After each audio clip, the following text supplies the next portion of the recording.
পটাশপুরে আটক ওড়িশার দুই রাতে বাড়ি বাড়ি গিয়ে কথাবার্তায় সন্দেহ আর চোর সন্দেহে দুজনকে আটকে রাখেন স্থানীয়রা। কেন ঢুকেছিলেন? अरे थाना के बुलाओ। আরে থানা তো পরে বুলাও। थाना आने दो। আপ কেন ঢুকেছিলেন বলুন? पंचायत बाड़ी तो जाए ना। আরে যাই না। ঠিক আছে, সে মিথ্যা কথা বলছে সে তো কেস দিবে।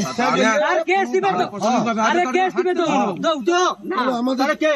আমাদের কার্যকর্তা। এরকম নজির আছে নাকি রাত্রে রাতে সবাই এসে ঠিক আছে? আমরা কে হরিদাস পাড়া বাড়িতে ঢুকবে কেন?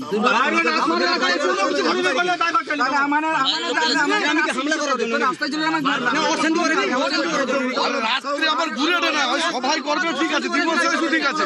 আমি দিবসে ধরতে পারতি, দিবসে তারা ঘুরবে, রাত্রে আসছে সে ধরুন গোটাটা ঘুরে রে, এটা রাত্রে ঘোরা উচিত নয় তো, একটি নয়।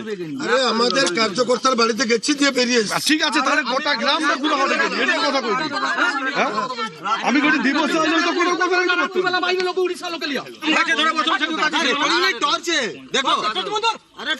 কথা বলবে এই বিষয় নিয়ে আমাদের সঙ্গে রয়েছেন আমাদের প্রতিনিধি পঙ্কজ দাশরথী। পঙ্কজ, ঠিক কি ঘটনা যে দুজনকে আটক করা হয়েছে, কি তাদের বিরুদ্ধে ঠিক কি অভিযোগ উঠছে?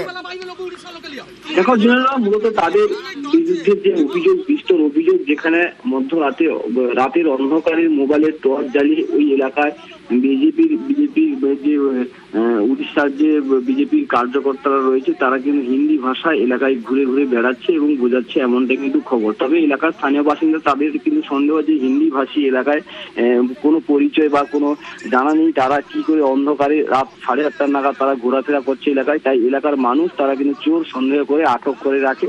তারপরে কিন্তু খবর দেয় পটাশপুর থানার পুলিশে।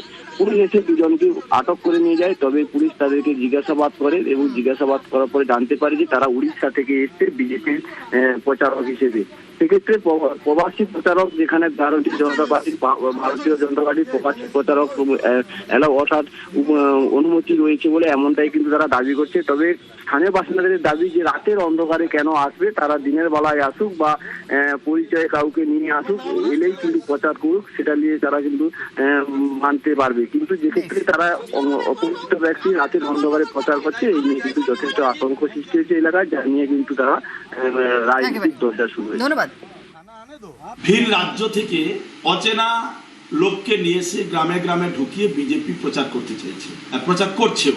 গ্রামের মানুষরা আজকে থেকে ধরেছে, অজানা লোক যদি গ্রামের মধ্যে ঢোকে কোনো অশান্তির পরিবেশ তৈরি হবে, তার দায়ভার কে নেবে? এই বিধানসভা নির্বাচনে বিজেপির হয়ে প্রচার কার্যে অংশগ্রহণ করছেন, তার জন্য তো কমসে কম নির্বাচন কমিশনের পারমিশন নেওয়ার দরকার আছে, সেটাও কিন্তু বিজেপির লোকজন করছে না।